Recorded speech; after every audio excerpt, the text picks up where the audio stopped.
Good afternoon or good morning, good evening, depending on where you are in the world. Thanks for joining this LinkedIn Live. Hopefully it will be a interesting session, normally about 30 minutes, depending on the interaction that we have with the audience. So we'll get into the content in a minute. What I first would like to do is just ask you if you could let me know maybe in the chat, in the comment section, let me know where you're listening in from or watching in from. It sometimes helps us to maybe make some relevant comments about the conversation as it relates to locations.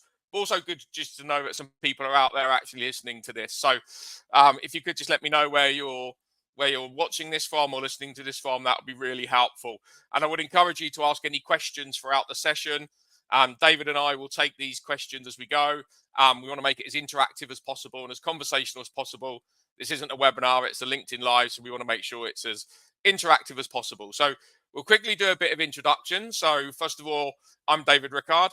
I'm a partner here at Everest Group.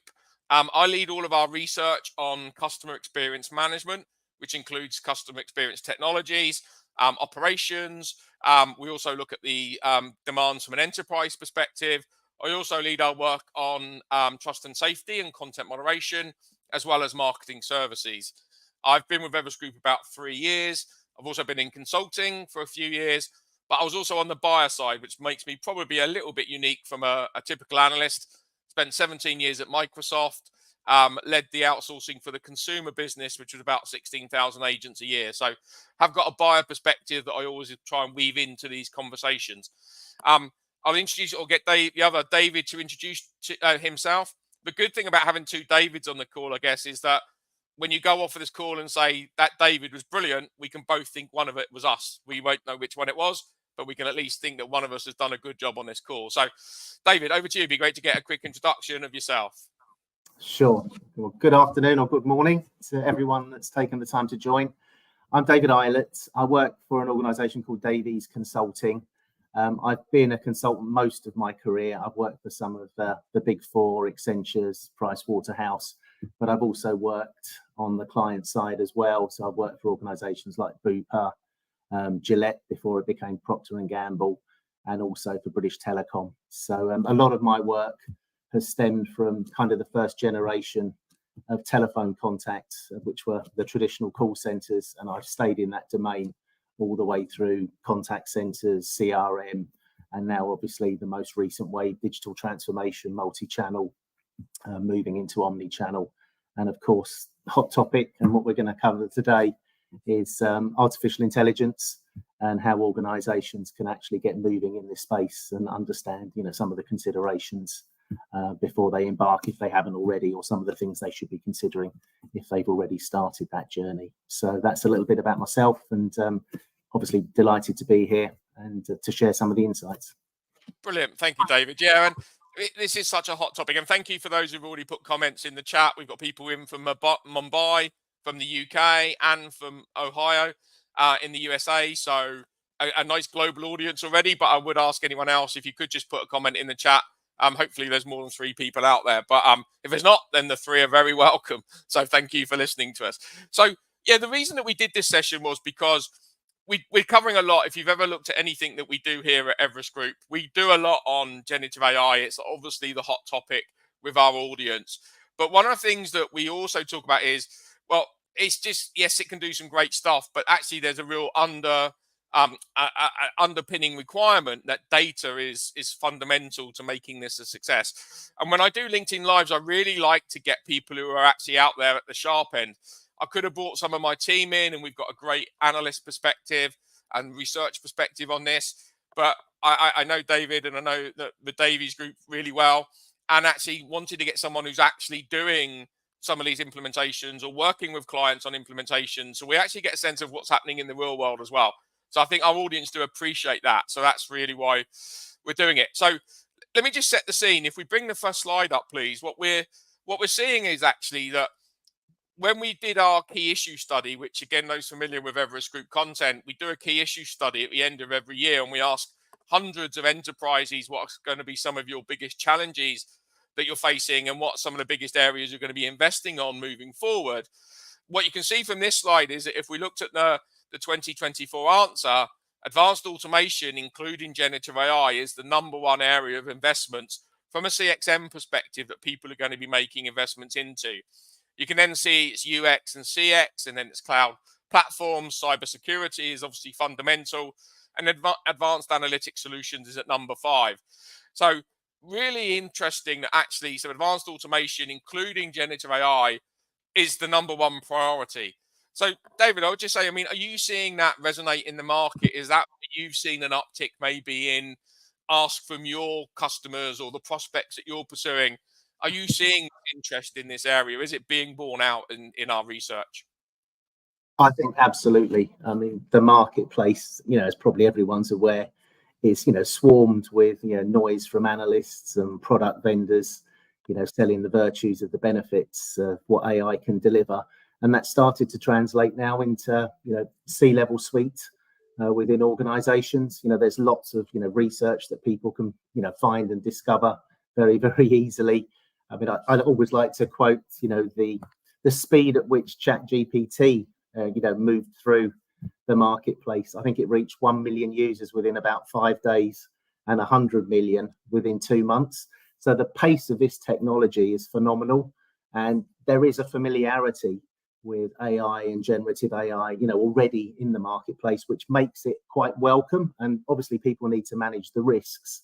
But certainly the trends are there. We know that the market size by the end of this year alone, globally, is going to be something like 184 billion investment, and that's going to grow by 2030 to about 850 billion. So lots of money is going to be injected into this space, and we expect it to have an impact as well, on processes, the roles that people play within the business, the data side of the operations, and how important that's going to be to actually deliver some real value.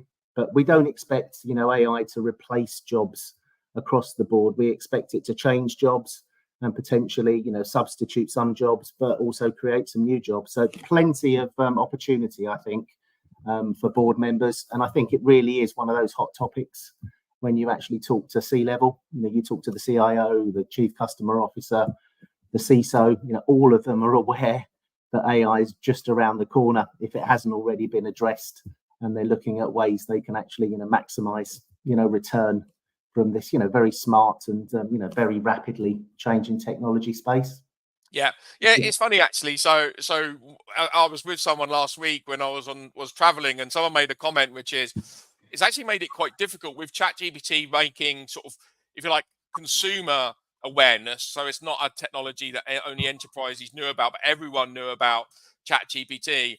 They made a comment which is their CEO was just like, well, surely we can just roll it out and it's $20 or put like $20 an instance or whatever, and everyone can have it, and then that's how it's going to work. And I think that the proliferation of it and the awareness of it, even in consumer level organizations or consumers on the street, people who wouldn't normally follow technology, it's just people did think, oh, well, it's just going to be everywhere and it's going to replace jobs. And I think we're very much here at Everest Group the same as you in terms of we don't predict that we're going to not need contact center agents. I think we are definitely going to need, for a long time moving forward, a lot of contact center agents still. They're going to be supported and improved and assisted and helped to be more efficient and effective through AI, but actually a vast majority of them are not going to be replaced. I often like to mention 70% of revenues generated within the CX outsource space is still through the voice channel. That's not going away anytime soon. So, but actually, if you could help the agent be more efficient and more effective, it will drive down costs. And yeah, some of the type of interactions that don't need to be handled by a human, or those who don't want to speak to a human, they can be automated or eliminated, but humans in the loop are still going to be fundamental moving forward. So, I think it's good that we're aligned on that. We didn't even rehearse that bit, but it's good that we're aligned. I would just say to the audience, if you've got any questions as we talk about this, just let me know. But maybe if we bring up the second slide, it's only 4 slides, so don't worry, you're not going to be bored with death by PowerPoint here. But we've done some research where we were starting to look at, okay, how ready are you for deploying generative AI? And this survey was specifically for generative AI, and we know that AI has been around forever, but a lot of the hype was around Gen AI. But we started to ask organizations, okay, how ready are you for, in terms of things such as technology readiness, and then your data readiness, your people readiness? And what you can see there is quite bullish numbers that 59% of organizations saying that they are ready from a technology perspective, but really relevant to this conversation is around sort of the data readiness, and 63% are saying that they're ready from a data perspective, which I think personally I probably feel is a bit optimistic in terms of are people really ready, or have they really understood the complexity of the data? But again, David, what's your view on this? Do you echo those sentiments? Would you have the same skepticism that I have? Yeah, I think wholeheartedly. I always think of that financial services quote when you look at investment history, but I think in this case, history is often a fairly good predictor for the future when it comes to technology. I mean, if you look at organizations' recent attempts over the kind of last 10 years to exploit and deploy things like business intelligence and knowledge management, many of those initiatives have actually failed. And it's because of data, the lack of availability of data being of a poor quality, not really having the right governance processes in to manage that data within the organization. And quite often it's the poor change management around how these capabilities have been implemented. I think AI is going to fit exactly in that same space. It's going to have those exact same challenges, across the data sphere. I mean, obviously AI algorithms require large volumes of data, large processing capacity. And I'm not sure organizations have fully grasped just how big a requirement that's going to be if they're going to roll it out full scale across their operations. So I think organizations might be trialing things in a small way at the moment, but they probably don't fully understand some of the ongoing challenges, around maintaining these algorithms and, having real live data supporting it from a continuous improvement perspective, and the amount of processing capacity that's going to be needed from the computers. I mean, it's a little bit like Bitcoin that does all of the mining. I don't think anybody ever realized just how much computer processing power was going to be needed. And I think AI, if it's going to take off, in the way that we expect it to over the next couple of years, it's going to be requiring that processing capacity as well. Yeah, brilliant. Thank you, David. Yeah, and they say it is. The number being so high is, are people fooling themselves? Are they just trying to portray a positive picture, or is there a lack of understanding? And maybe it's a combination of all three as to why people are so confident in the number being where it's at. Yeah, I mean, I think there's a few other reasons as well, specifics. I think probably there's a low data maturity within organizations that they're not fully aware of. Sometimes the data management capabilities aren't well defined and well understood within organizations. Looking at the overall architecture, they're not necessarily clear on what AI needs from a data perspective, the sheer volume of data, the velocity of that data, the range and variety of the data, and the level of accuracy that's needed. So there's, lots of challenges. And I think organizations, and we're starting to see it a little bit more with some of our clients where we're working on large transformation programs, in the CRM space, in the CCaaS space, they're starting to look at different architectural roles. And one of the ones that's starting to come to the surface more and more is, a critical role around data architecture. And we've been helping our clients actually define what those roles are on those transformation programs, and in some instances helping to fulfill some of the gaps that clients have. So data architecture is going to be something that's going to become more and more prevalent, I think, to ensure the overall success of AI. Yeah, no, and it's interesting. So we've got a couple of slides that we've produced recently. We start looking at the different roles that are going to be needed in the contact center when you start thinking about the use of generative AI, and a number of roles that, I mean, the transformation of agents, you might need less agents, but they're going to be doing different jobs. And then when you start looking at from an IT perspective and a data management and a data governance perspective, it's also a completely different set of roles. So it's quite interesting. And when we speak to a lot of the industry bodies in places like the Philippines or South Africa, they're obviously also very keen about what roles are going to be needed in the future to be able to prepare the people that they've got. I just want to take a couple of questions that we've had from the audience. So Michael Tucker's asked, what's the sample size of and the sample, the methodology of the surveys? What I would say is there's a couple of surveys I mentioned in this discussion. So if it's our key issue study, then it's about 600 different enterprises, and we reach out to our network of clients, but also through industry networks and through our LinkedIn followers and connections. And then if we're talking about the the enterprise study that I often reference, which was specific to CX, that was 200 enterprises who are using CX services, and that was an interview-based survey. So we have a mixed methodology depending on what survey we're talking about, but relatively big samples for this type of questions. But we're trying to speak to specifically on any of our CX surveys is people who are leading CX functions and trying to understand from them the challenges that they're facing. So that's the area that we look at. So fairly robust sample sizes, at least a couple of hundred people in any of the surveys we're mentioning.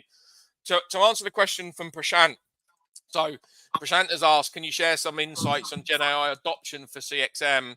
What are the use cases, challenges, and proliferation by industry vertical? We will get onto some of the challenges towards the end of this session. What I would say is when we look at the use cases, we're definitely seeing, and David, be interesting to get your perspective on where you're seeing it in the industry. But from our perspective, we look at the use cases, most of them that have gone to production are things like agent assistance, so improving knowledge management.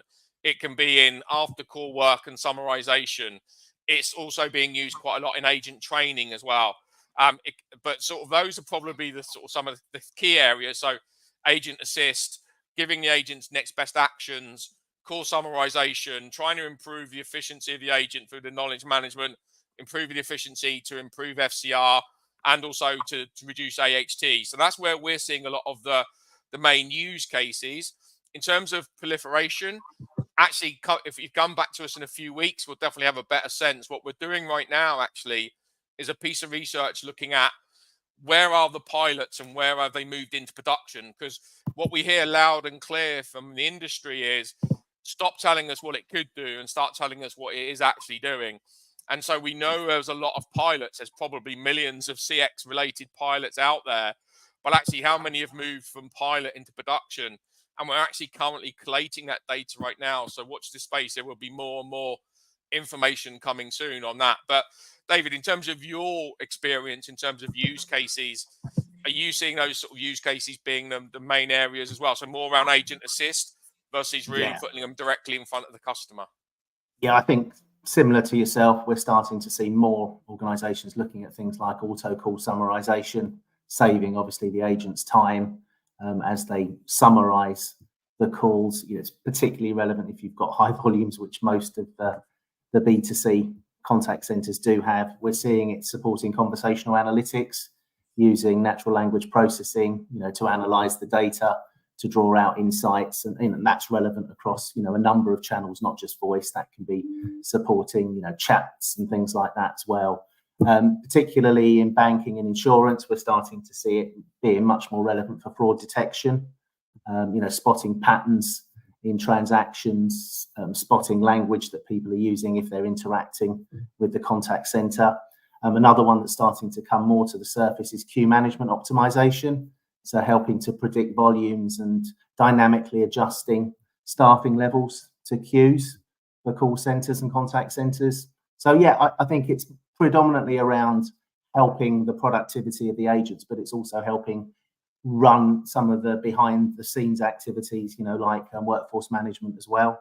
Yeah, brilliant. No, that's great though, because I think again it's good that this is aligned, and so we didn't rehearse this bit, but it's good that we're seeing the same stuff, because we often get the questions about, well, how much is actually replacing an agent speaking to a customer or interacting with a customer? And again, we're not seeing that impact happen now. We are expecting it will happen over time as confidence comes, and when we get into the challenges in a moment, then obviously there's challenges around security and privacy and the concerns around hallucinations and all those things that have to be overcome. But actually, I think it's a safer space to start doing it to support an agent and do some of the behind the scenes tasks, but can still leverage or deliver massive benefits when you're driving efficiency, especially if you've got high volumes, as you said. And I think there will be some industry specific use cases that will obviously grow, as the technology matures. But at the moment, we're starting to look at those that are probably most relevant cross industry, where everyone can adopt them. And I think that's the examples that we've kind of given. Yeah, and it's interesting actually. One of the things that we've been talking to a lot of enterprises about, and also service providers, is starting to think about, okay, what's the business problem you're trying to solve with technology? A lot of the time, you and I have been in the industry a long time, and a lot of time that you've got technology and you're looking for a problem to solve with it. And that's not being disrespectful to people in technology, but that's just the nature of, we've got this technology, what can we do with it? But actually, we're trying to say, actually think about what the business problem is, because AI and Gen AI might not be the solution for every problem, but there may be other solutions out there that can solve the business problem. So I don't think we're saying either that Gen AI is always the answer. There may be other solutions that are better and cheaper and faster to deploy. It's about finding the business problem, then finding the best solution for that in the long term. So another question we had, which is asking around the concerns that people have around finding people who can work with AI. And where the question was really around, where are people getting trained to work with this stuff? So again, David, I guess you're recruiting consultants and people to work in this stuff on a day-to-day basis. There's some, I guess, legacy knowledge that people have, and AI's been around a long time, so there'll be some people. But do you see where are people going to get these skills? I think a lot of them are coming from organisations that have actually been developing these types of solutions. So we often look at the vendor landscape, the people that have actually been on the engineering side. Some of it comes from R&D capabilities within academia, because often the algorithms and the learnings and the testing are done within academic domains. And there are organisations that are always pioneers. They're pushing the boundaries early, and they create the skills within certain industries, and those are often a rich vein. But I think we're at a point where we're going to have to train our own resources, supplemented by some external knowledge, to get to the scale and the capacity that AI is going to need. And there are going to be some brand new roles that still need to be defined. Reasonable and safe use of AI. There's probably going to be new compliance and risk roles that will sit under chief risk officers. So there's going to be a number of new capabilities and skill sets that are going to need to be defined and built, and then obviously training people to execute those jobs as well. Yeah, brilliant. Yeah, and just to add to that, I mean, I think that's where we also links into the work that we do here at Everest Group, working with a lot of the industry bodies in different countries. As I was saying, they are very keen to understand what skills are going to be needed for the future, and then how do they build those skills into schools and colleges, and also getting the industry thinking about building those skills. So they've got that ecosystem coming through. So I think that's also, we need to start now for what we might need in 3 to 5 years time. But I mean, I'm no Nostradamus, but I wouldn't have been able to predict this in 3 years ago, where we're going to be with Gen AI.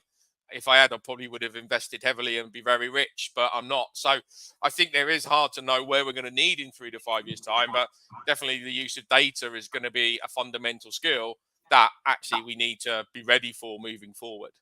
I mean, and sorry, just one more point. I was going to say, don't forget that a lot of the core skills that our IT teams, our risk teams already have are highly relevant. It's a new application of automation that we're looking at here. So we're not starting with a blank canvas. We are looking at people that have data architecture skills, operating model skills, testing skills. It's just thinking about how those skills are going to be manipulated a little bit to meet the needs of AI. Yeah, no, that's good point as well. Yeah, we don't want to throw away the skills that we've built up over the last 30, 40 years. There's some people out there with great skills, might be just adapting them or using them in a different way. So, no, good point. This last question, and I'll go back to the content, but I think it's really good in the LinkedIn Live to take questions, because that's what people care about, really. But this is definitely coming your way, David, just as a heads up, which around the data challenges, any specifics for the insurance or reinsurance industry. So obviously, I know Davies Consulting and Davies Group are very close to the insurance space, but anything in terms of insurance, we tend not to get too industry or vertically focused. But I think this one was obviously relevant from your experience. But do you see data challenges in any particular vertical? Obviously, every vertical has its own challenges, but do you see anything specific in the insurance space? I mean, I'm not an insurance person by background, so I can't give you, specifics on insurance. I think the data challenges, are around some of the points that we've mentioned. It's understanding the sphere of associated data for the use cases that organisations, are trying to implement. That's one of the biggest challenges, and obviously, data is fairly unstructured in many organisations, and there's duplication of data in many organisations. So it's about having that overall data governance and data architecture in place.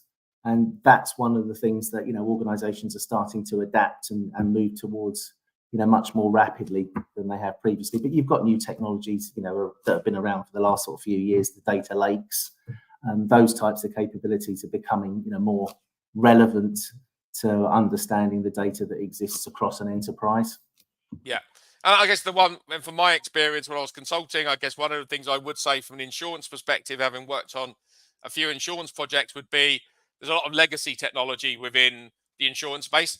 And I know organizations are working hard to move away from that or update it or be able to connect the systems. But whenever you've got any legacy systems, there's always a risk that there's isolated data or islands of data, shall we say, that actually don't necessarily connect as well as they could do with your existing infrastructure. So that may be another challenge that's specific to an area like insurance. But if we just move back to the content, if we move on to the next slide that we were just going to show, this is a specific part of the survey that we did, which was actually asking CX leaders, are you ready for Gen AI? So the survey I showed earlier was more enterprise wide. When we look at CX leaders, and these are people leading CX functions, then they're similar numbers. So 52% believe they've got adequate computing power, 50% believe they've got the ability to scale, 69% said they have cloud-based infrastructure capacity. But when you talk about data readiness, say the middle box there, the grey box, said that sufficient availability of high quality training data for Gen AI solutions is a major roadblock to many enterprises. So, David, we talked about data and the need for governance in terms of using the data for training. Is that, again, something that you run into as a problem, or something that you would expect to see as you start to look at rolling out these type of solutions?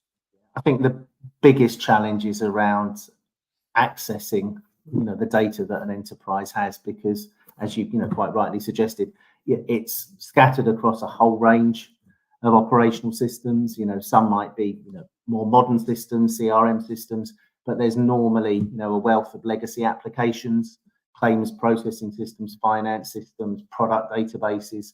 I mean, it's getting that total integrated view to really maximize the benefits. So I think that's the biggest challenge at the moment, is understanding your data estate and where your data sits, and then doing the data cleaning and understanding, as I mentioned, the spheres of data that are going to be needed. So what data are you encapsulating for each of your use cases? Yeah, no, that's good, and I think we've captured it. But so where we're going to move on to next is to really just summarize some of the key challenges, and I think we've captured it within the questions. But I don't know, David, if you could just maybe summarize, just bring together everything that we've talked about over the last 25 minutes. So when we say about launching or developing and having Gen AI solutions out there in the CXM environment, what are some of the biggest challenges you're seeing? Again, I know we've sort of covered it, but it'd be good maybe just one line summary of each of the key challenges that you're seeing. I mean, we tend to work with our clients really from a business perspective. As I say, the technology is often looking for a use case, and one of the biggest challenges is getting clients to actually stop and think and say, well, what is it we're going to be investing in, and what benefits and what problems are we trying to fix? So I think it's being, obviously, like many change initiatives, it's being business led and understanding the business drivers that you're going to actually look to try and pull, and that goes across all the traditional drivers that we normally look at. How can you support growth through new sales, upselling and cross-selling? How can you reduce the costs? Again, that's where most people think AI is going to add most value, removing the process bottlenecks, other process inefficiencies, looking at maximizing automation opportunities. So those are some of the key areas. Challenges around risk and compliance. We know new regulations, are coming to the fore, on a pretty much a quarterly basis from, governments and regulatory bodies. So organizations have got to adapt to those requirements and make sure that they've got processes in place and the right KPIs in place to be able to measure the effectiveness of what they're actually doing. Yeah, no, that's a great point. And if we bring up the last slide, I think, which is what we've got, which actually you started to sort of address as well, when we think about okay, what are some of the hurdles? So this was again through some of our survey analysis that we've done in terms of asking enterprises, well, what's the barrier for you to adopt Gen AI across your CXM space, or more broadly across the enterprise? And data security and privacy was by far the #1 issue, closely followed though by compliance issues. Then you've got accuracy, then cost, and then lack of expertise. Data wasn't even called out in here specifically. I mean, that's a whole different issue, but I think or the data readiness part, data security and privacy was definitely there. But again, I think you covered them, David. But anything of these that surprises you, or anything else from your experience that you feel is missing, that people are saying to you as a hurdle that you would be calling out that's not showcased here? I mean, for me, I think the common sort of pitfalls that people need to address is, you've got to focus on a data strategy. You've got to understand how you're going to govern your data, and you've got to understand the needs of how you're going to use AI. That goes without saying, but it's almost a foundation block. If you haven't got that data layer in place, you're not going to succeed with this. You've got to have very clear sort of guiding principles for how you're going to actually think about deploying AI across the enterprise. The one thing we are seeing with lots of clients is they've actually gone for lots of point solutions, or they're running prototypes and they're running small pilots, but they haven't actually thought about how they can actually deploy a whole range of different use cases in a coherent way across the enterprise. So those guiding principles, we always say are very, important and almost critical to the success of an AI-led strategy. I think having the right stakeholders is another thing. You've got to range from your business owners, the people that, experience the problems that AI is going to fix. You're going to need your data engineers, you're going to need your infosec people, and you're going to need, your supporting application and IT people. And they really become your AI squad for each of your use cases. So it's a slightly different way of working as you start to think about deploying, but it is important that you build that AI squad with the full coverage of resource that you're going to need. Yeah. And just one other point, because it came to my attention. I was just chatting to somebody the other day, one of my clients, and he said ESG, is so important to us, and we're looking at sustainability, and we know, there's computational costs because of the processing power. So people are starting to think about how they can actually have a positive impact through AI on sustainability. And they're looking at things like renewable energy sources, and they're going to be asking their vendors and their suppliers to actually comply with their own internal ESG strategy and metrics. So, again, something people don't often think about, but, this is going to have, an impact on some of the sustainability measures and targets that organizations are setting. Oh, totally. Yeah, I was at a session last month actually, and there was a lot of talk about that, which is everyone's getting excited about Gen AI, but then also you think about carbon neutral, and then so how do you balance those things off, and how much do you invest, and where does that all happen? And yet that's where you have to start looking at this thing at an enterprise level and be more strategic versus having all of these point solutions. And there has been a couple of other questions before this one I'm going to answer. We will get back to the other ones, but one somebody asked around, is there a gap between IT initiatives and CX business needs, which really picks up on your point around sort of obviously building the squad, so making sure that you've got a cohesive, agile team that actually takes a perspective from each part of the business. But actually, I was asked a question last night. I was at a dinner last night, and I got asked the question, who leads this? Is it IT and is it CX? And my answer was a dreadful analyst answer, which was, it depends. Because actually we're seeing these initiatives being led by the CX function, who are seeing it as a business problem they want to solve. We are sometimes seeing it being led by IT, who are saying, we have this technology and we can help you. So I don't think there is one answer to this. I think it's different by organization. It's different by where the budget sits, what type of business problem they think they're solving with the technology. So again, horrible analyst answer, but I think it will depending on the situation. But I don't know what your view is, David, in the world that you're in. Do you see IT driving a lot of these? Do you see CX driving a lot of these? Is there a conflict? I think we're seeing joint teams. I think that's certainly one thing that's becoming more prevalent. And, those teams are made up of a mix of, different skills and functions within an organization. I mean, just looking internally at the Davies Group, just to give a real example, a lot of what we're doing around AI and investigating AI is heavily influenced by our cybersecurity and SecOps, just because of the risks it poses, because of the bad actors that are out there, and how they try and break into the organisation through new channels and new ways of working. But for me, I'd always say this to clients: you need to understand what you're trying to address, and that always has to be a business problem. So I'd always expect the top table to be led by somebody within the CX organization that understands how their operation works, understands the pain points, and can see how the technology, through working with the likes of IT and solution providers, etc., can start to define what the changes look like and what the benefits could be. So it can vary, but I'd always say most of the time, 90% of the time, it should be led ideally by the business community. Yeah, no, that's great. And I think I totally agree. And so having been on the business side and been on the consulting side, I think if you drive it from the business perspective and you can get everyone on board, then actually you come out with a much better solution. So I think I'm totally aligned there. I think, that's the other thing. You get the ownership because the business are behind the change.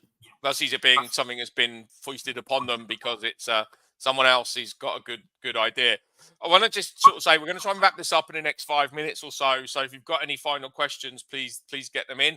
I would also say that here at Everest Group, as you may have seen just from the 3 or 4 slides that we've shown, we do a lot of research into the Gen AI and more broadly CX tech space. And what we are offering, if you are an enterprise buyer out there and you're interested in learning a bit more about what we're seeing, then we are going to offer a complimentary 30-minute discussion on what we're seeing around Gen AI. So there will be a link in the comment section where you can actually press on that, and then you can get access to me or the team in terms of understanding what we're seeing from a research perspective. So that's a free offer for those people who've had to endure listening to me for 37 minutes. So that's going to be out there if you wanted to talk a bit more, and we'll bring a lot of data to that. But just going back to the questions, one of the questions we also had quite early on was really asking the question about with Gen AI and things like Copilot, then asking the right question is going to be key to improving productivity and responsiveness. And are we seeing training really trying to help solve asking the right questions? I think from my perspective, we are definitely seeing that training is being augmented by AI to give agents a chance to be able to understand what questions are people asking, then really using AI to look at, well, what are agents answering these questions with? How do we improve that so we can then surface that to agents live when they're on the phone or in a chat? So I definitely think we're seeing the technology being used to improve itself, if you like, by using it as a training method and then really improving the responses it services to an agent who's talking live to a customer. So I know, Dave, you've got a different view of that, but I think we'll probably be aligned that definitely training is key, training the models, but then using it to train agents with stuff that's live and the key issues that they're hearing is going to be one of the big benefits of leveraging things like Gen AI. Yeah, I mean, I wholly 100% agree. Brilliant. There was another question, which I'm not going to go to in specifics around the data granularity. It said data granularity levels are likely to be key for success of Gen AI. Do insurers have enough readiness towards it? And I don't want to focus on insurers. I guess I would say, do you think, David, that great data granularity is important? And do you think anyone's got enough focus on it right now or readiness for it? We've talked about data readiness in general. How granular do you have to be? And do you think people are ready? I think you've almost got to be down to the lowest kind of atom level, understanding your data, because otherwise you can't get the specific, detailed insights and learning. So the mapping exercise, your data mapping, your data modeling around your use cases and, the back end sourcing of that data all needs to be really well understood. And then the governance processes around how you're going to manage that data. So, data is the heart of this. If you don't have the right data and you don't have the right processes to manage your data, you're not going to get the benefits of AI. But yeah, it's the lowest possible level, really, because that's where the most insight will be drawn from. And it's high volume analysis of that data as well to draw out the best learnings. Brilliant. So I'm going to bring this to a close now, unless there's any last questions. I'll give the audience a minute to get any last questions in. What I would say is, thank you for your time. I will ask you, David, just if you've got any last parting words, just give you time to think about those. But as I said, if you've got more interest in data around this area, or more interest in understanding the Gen AI landscape, then please reach out to us at Everest Group. We do have a lot of research into this space. But David, any last wise parting words from a practitioner for the audience who may be thinking, right, how do we go from there, or how do we move forward from here? What do we need to be taking in to consideration as we look to go forward with these type of initiatives? Any wise parting words? Yeah, I mean, these aren't new concepts and new ideas. I mean, these are pretty much the 101 steps that you would have for, most business related projects. I mean, you need to start off by being very, very clear on, why you're wanting to implement AI. So, what is the problem? What are the pain points? And being, clear on having well-defined use cases. So that's the first thing we've got to get right. So it's similar to any new system. Understand your business requirements. AI is no different. Understand the requirement, define it well. Again, understand your risks and develop mitigation plans. Be clear on the dimensions. You're going to need to look at things like regulation, skills availability within your organization, data availability, and then the impacts on both your customer and your employee experiences. So again, very important that you do that risk analysis. I think you need to spend some time modeling benefits. So don't be afraid to run multiple scenarios so you get a spectrum of potential return and factor in the investment costs to get you there, the technology, the people, the change effort, and also recognize that you're probably going to start to accrue some technical debt because you're doing things quite fast, to be nimble and, test how AI can add some benefits. I think you've got to look at your operating model. We're starting to talk to clients about how are they going to adapt their operating model, what processes are going to change, what new technologies are going to come in, what impacts that going to have on the resources and the colleagues that are executing some of the traditional processes. You've got to potentially think about new KPIs to measure the success, because again, most organizations spend a lot of time on getting the justification for funding, but they don't think about the measures that they can actually put in place to ensure that they've delivered something positive and a real return and ROI on that investment. And I think the final one is, don't be afraid to stop. If it looks like it's not working well, take the learnings and then iterate and try something different. I think that's the way AI is working, because we talked about the pace at the start, the opening, how quickly ChatGPT took off. It's the same with anything you're trying to deploy within your own organizations. You may have to learn and you may have to iterate many times before you get it kind of, fit for purpose for scaling. Yeah, no, brilliant summary, David. Yeah, I guess just picking up on the ROI point, one of the big obstacles we have seen and heard from our clients is that the ROI is unclear, and therefore it's hard to get it over the line. It's not understood, and they're not able to articulate it. And then when we have spoken to organisations and started saying, in what time frame are you expecting an ROI? People are actually being fairly pragmatic and saying, well, it's a year or 18 months. It's not 3 months, because it's not going to happen overnight. You're not going to see these massive improvements happening overnight, or some will be, but then there's a cost to do them as well. So you have to factor in the cost. As you were saying, this stuff isn't free. There is, I think, a misnomer, as we said right at the beginning. Oh, well, ChatGPT, you can go online and sign up, and that means that we're going to use it for everything. That's not the way it works from an enterprise rollout perspective, and therefore there is a cost to this. And being pragmatic and reasonable with your ROI is going to mean you have more success moving forward as well, than thinking that you're going to suddenly have an ROI in 3 months. Absolutely. Brilliant. Well, thank you very much for your time. It's been great to have this chat with you. I'm seeing people coming in on the chat late as well. So because this is streamed, there's people coming in and just joining. So again, unfortunately, we won't be able to answer all the questions, but hopefully this has been useful. So watch this space. We've got a lot of research coming out around generative AI, the use cases, the production of how many have moved into production from pilot. That's going to be really interesting, I think, to see what use cases are actually making it production, which ones are failing at pilot phase. So yeah, please watch this space. But thank you again, David. It's been really great to get a practitioner's perspective, a consultant's perspective on what you're seeing, and hopefully our perspective from a research perspective combines pretty well and feels like we're aligned. But thank you for your time. Thank you for those who've listened. We'll give you 15 minutes back if you were planning to stay for an hour. Apologies, I've used 15 minutes of your time if you were here for 30 minutes. But thank you. Hopefully you found it useful. And we look forward to connecting next time. Yep. Thank you, everybody. And thank you, David, for hosting. No worries. Thank you very much.